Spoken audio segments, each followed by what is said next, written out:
500 सालों के संघर्ष के बाद अयोध्या में विराजेंगे रामलला।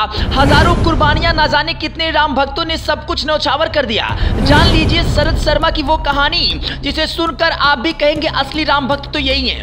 पर्दे के पीछे से विश्व हिंदू परिषद के वो नेता जो राम मंदिर आंदोलन को अपनी पूरी जवानी दे दी, अपनी आंखों से रामलला के विराजमान होते झलक को देखने के लिए अपनी पूरी जवानी कुर्बान कर दी। शरद शर्मा वो व्यक्ति हैं जिन्होंने अपने सामने विवादित ढांचे को गिरते हुए देखा है। कोई भी पत्रकार राम मंदिर को अगर कवर करने जाता है तो हर जानकारी शरद शर्मा से जुटाता है। जान लीजिए कौन है शरद शर्मा नाम का वो राम भक्त जिनकी कहानी अद्भुत है।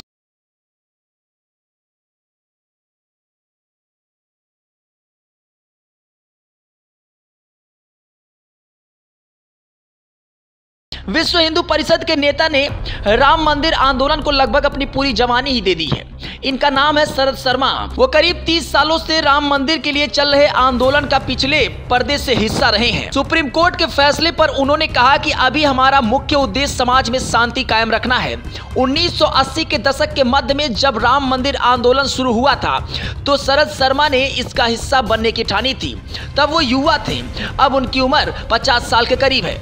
एक और जहां उनकी उम्र के लोग आंदोलन में आगे की ओर से शामिल थे तो शरद शर्मा पीछे की जिम्मेदारी संभाल रहे थे। शरद शर्मा कुछ ही समय में ऐसे व्यक्ति बन गए जिनके पास विश्व हिंदू परिषद, संतों, अयोध्या के लोगों और पत्रकारों के लिए लगभग सभी जानकारियां उपलब्ध रहती थी।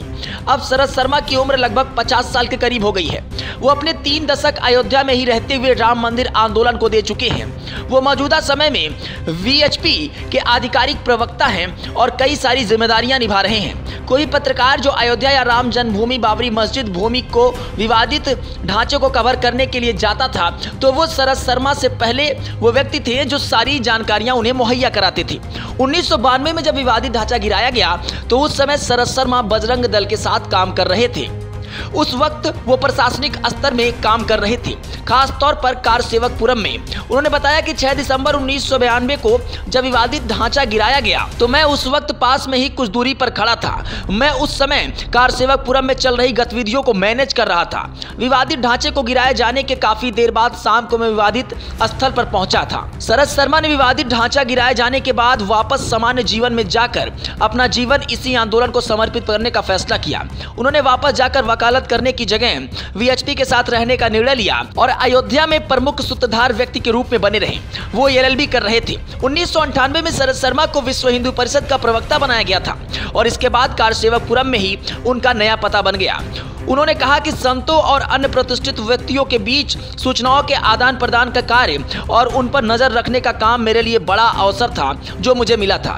वैसे शरद शर्मा को लेकर आप क्या सोचते हैं? अपनी प्रतिक्रिया जरूर दें। बने रहें जीटी न्यूज के साथ। लेकिन अगर ये खबर आप यूट्यूब पर देख रहे हैं तो चैनल को सब्सक्राइब करना ना भूलें। फेसबुक पर देख रहे हैं तो पेज को फॉलो करना ना भूलें।